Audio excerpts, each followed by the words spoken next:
Okay, so a network with 4 people is not just twice as good as a network with 2 people, it's more than twice as good. So the larger the number of people on the network, the more valuable the network is by sort of at a vastly increasing rate. And of course, we recognize this with our everyday interactions with network technologies.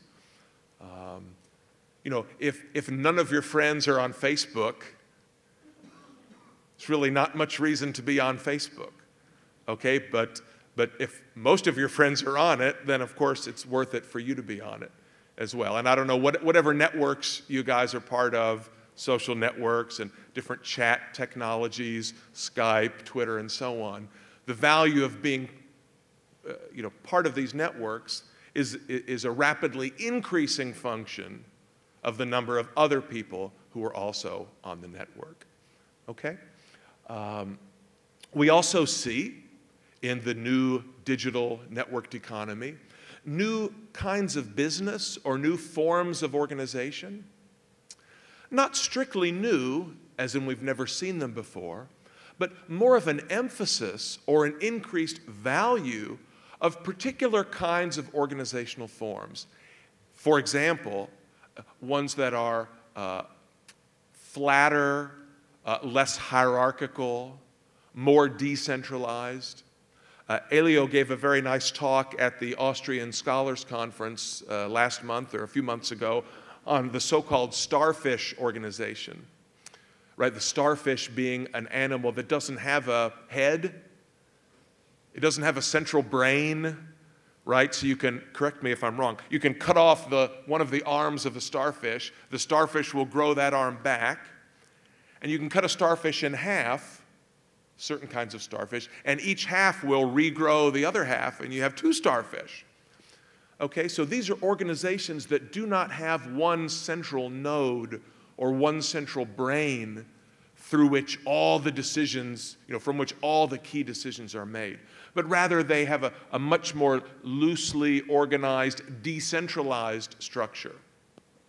Think, for example, of traditionally designed software, like most proprietary software, with a programming team and a head of the programming team issuing orders for people to do various aspects of the job, you know, compared to a sort of open source community in which many, many people participate without a clear hierarchy, and there's kind of a spontaneous order that emerges rather than a top-down, hierarchically planned order.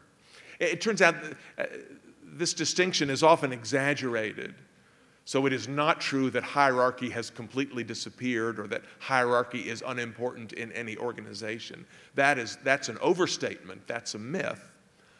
But yet we do seem to see more kinds of decentralized organizations and larger ones and more important ones, an increased emphasis on looser rather than tighter structures. This is also a characteristic of the new networked economy. Now, of course, there are also broader implications beyond just the economic ones, right? Why is all this important? Why do people care about this so much? Well, purely from an economic perspective, right? The rise of electronic commerce, facilitated by the internet, by the personal computer, by cellular, mobile networks and so on, right, has certainly opened new markets for different kinds of transactions. You can buy things on your mobile phone, you can shop for goods and services on the internet, you can watch your video, you can bypass the cable company, the television networks by getting your video on your PC or your iPhone or whatever. So there is a lot of money to be made by creating new goods and services, new means of exchange through e-commerce networks, both for consumers and for businesses, so-called business-to-business electronic commerce. Mobile technology, network technology, digital technology is not only created by entrepreneurs, but also provides an environment in which yet more entrepreneurship can flourish. And if we're interested in strong economic performance and economic growth, we cannot help but marvel at the role that digital technology and network technology can potentially play in improving economic conditions. But of course, it's not just economic issues, it's also cultural and social issues, right? The revolution in Egypt is, people call it the Facebook revolution. Okay, so if we are to believe the news accounts that we've read, people are organizing, specific protest movements and marches and so on using Facebook and Twitter and text messaging, etc. And it's very difficult for the central authorities in places like Egypt and Tunisia and Yemen and even Libya, right, to block popular demonstrations and protests when the state cannot control the flow of information.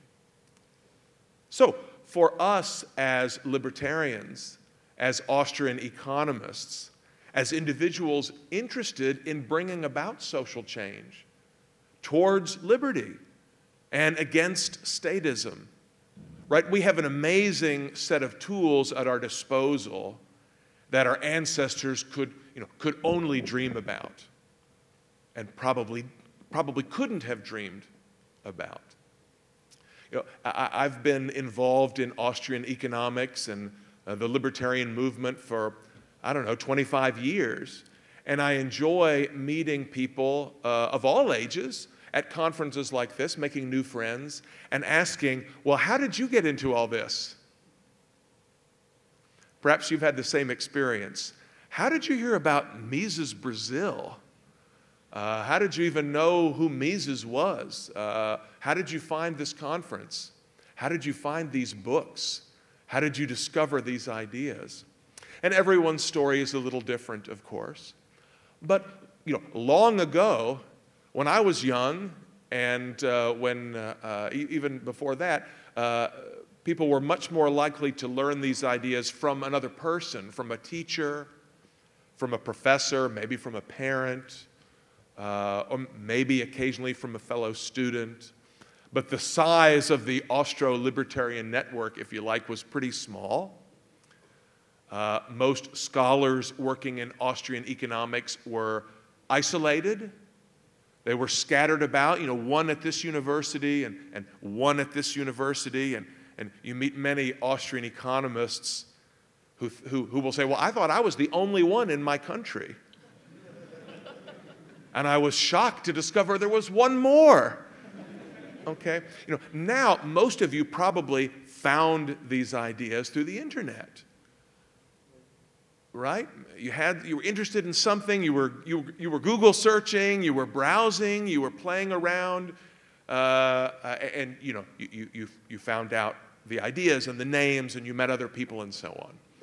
Right? So the spread, the rapid spread, the rapid growth of the Austro-libertarian movement, I haven't actually collected the data and plotted a chart, but I imagine it would look something like Moore's Law. Okay? That Austrianism is growing at a rapid pace, an increasingly rapid pace, because we can communicate with each other. We can share ideas. Look at the amount of books and articles, from the newest ones to the classics, that one can get online, typically for free. Look at the lectures that are available. Just using YouTube and websites like Mises Brasil and Mises.org and so on, one can get practically a PhD in Austrian economics without ever leaving one's home. You can be converted to full-fledged Austrianism in your pajamas, something that never would have been possible for previous generations. Okay, many people I've met here in Brazil, and many more young people I meet in the US, learned about Austrian economics through Ron Paul. They were part of the Ron Paul movement, and from reading and listening and so on, they discovered Mises and Rothbard, Hayek, etc. the success that Ron Paul has had in the US is often attributed to his or his team or his followers' clever and creative use of the internet and network technologies. Ron Paul has raised a huge amount of money on the internet, much more relative to the total amount raised than most of his mainstream conventional rivals. Now, I should say that Obama and his supporters were also quite good at using the internet, but among the Republican candidates, Ron Paul was by far the most successful in getting publicity and even raising money through networks, through the internet, through decentralized means. So this is something very important for culture, for society. Now, of course, there are critics as well. There are people who worry that we spend too much time on our computers, too much time with our earbuds in our ears, and we don't socialize with each other the way we used to. The Harvard sociologist Robert Putnam wrote an influential book, I guess it's been about 10 years ago now, called Bowling Alone. Maybe you've seen this book, Bowling Alone. And he complained that Americans were not as involved in civic organizations, social clubs, community groups, in part because they spent too much time watching television, too much time playing video games, too much time surfing the web.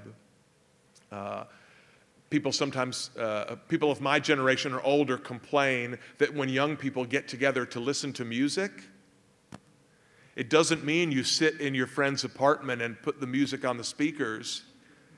It means everybody exchanges MP3s from device to device, and then you all put your earbuds in. You sit in the same room, each person listening to his own music. This is a different way of sharing than the way we shared when I was a kid. A recent book called Alone Together, it just came out last year, explores this in some detail. As a social critic, worrying that we spend a lot of time networked through technology, but it's not the same kind of network as personal, face-to-face interaction. So this is something that critics and commentators are certainly thinking about. Now, one downside, as I suggested before, is that some people do say crazy things.